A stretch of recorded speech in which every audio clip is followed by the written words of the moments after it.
Hey, you click the bell and the subscribe button so you can see more of these. Hello everybody, welcome back to my channel. My name is Jigyasa and I hope you've seen my face before.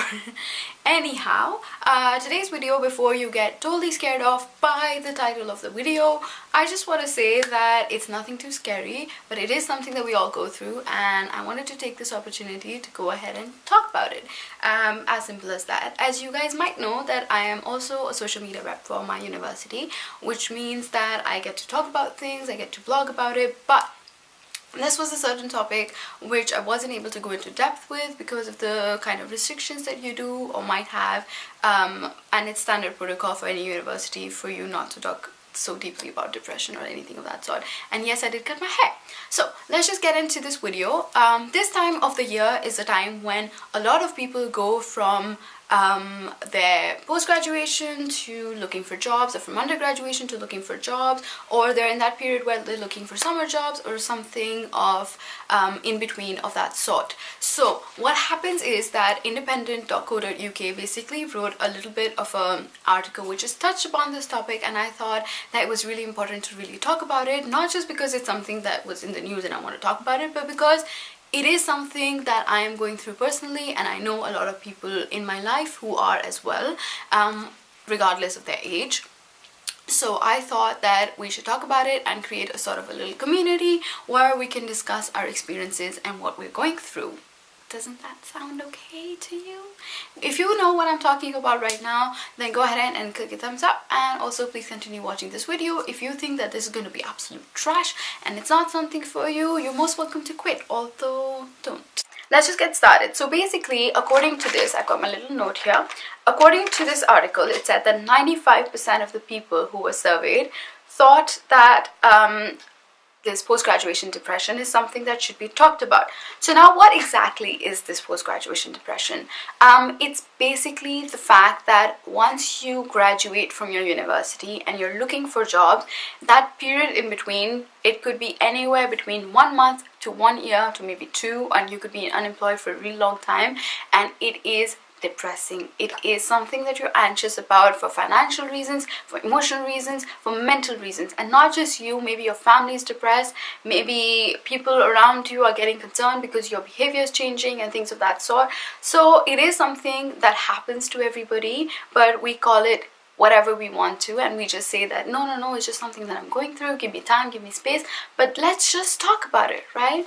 So there might be a few areas of concern that I think, I'm in no way an expert, but I think that these are the things that might be concerning you, and they're worth talking about, and they're worth discussing, and just to let you know that you're not the only one who might be worried about the same thing. First of all, you might be anxious about what the real job world is going to be like, because you've probably not worked, or you don't have enough experience or something of that sort, and you think, why would they pay me this much amount of money to do something that I don't even know? I've just studied it in books, or I've researched it, but I have no idea what it's going to be like in the real world.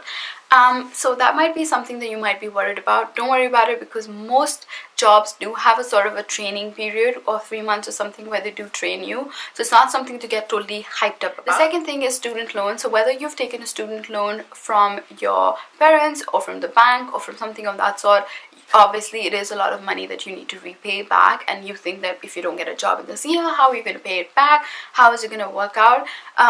Tell yourself that it's going to work out, and try to just do a lot of exercises or do something that's going to make it better, or much better, see a counselor, and a lot of universities do have counselors as well.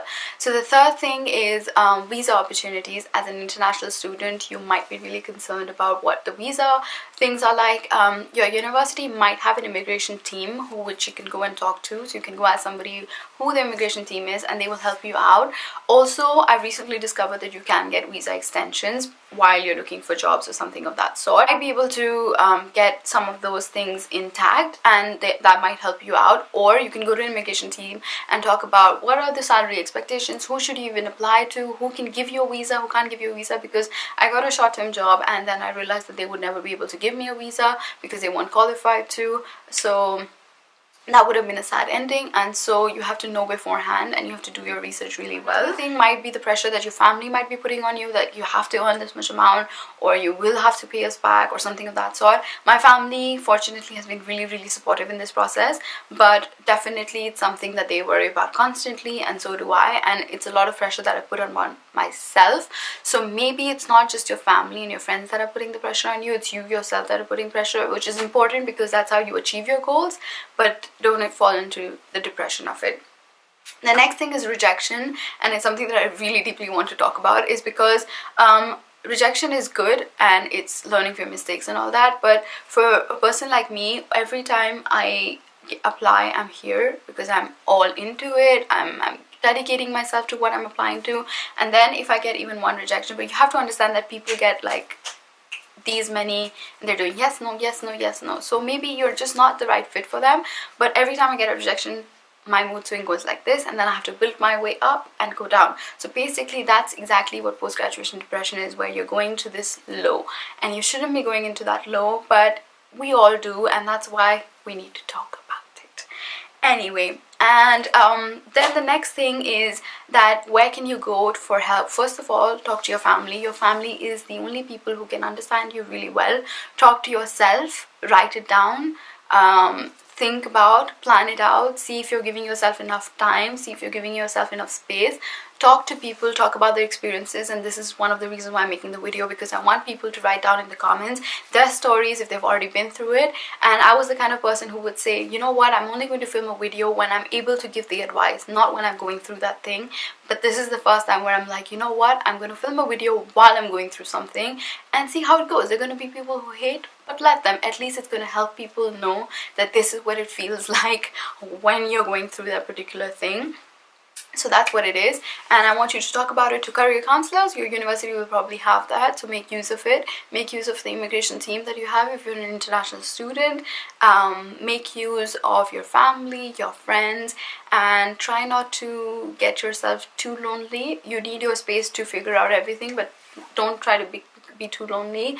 Don't try to just constantly apply for jobs. Do other things. You probably have your dissertation to do as well, so go ahead and do that. Finish all those things as well, and best of luck. And let's just create a community and talk about the things that we need to talk about, because it's really important. I will see you guys in my next video. Please don't forget to give this video a thumbs up and subscribe to my channel. It would mean a lot, and if there's anything else you want me to talk about, you're most welcome to tell me. Thank you.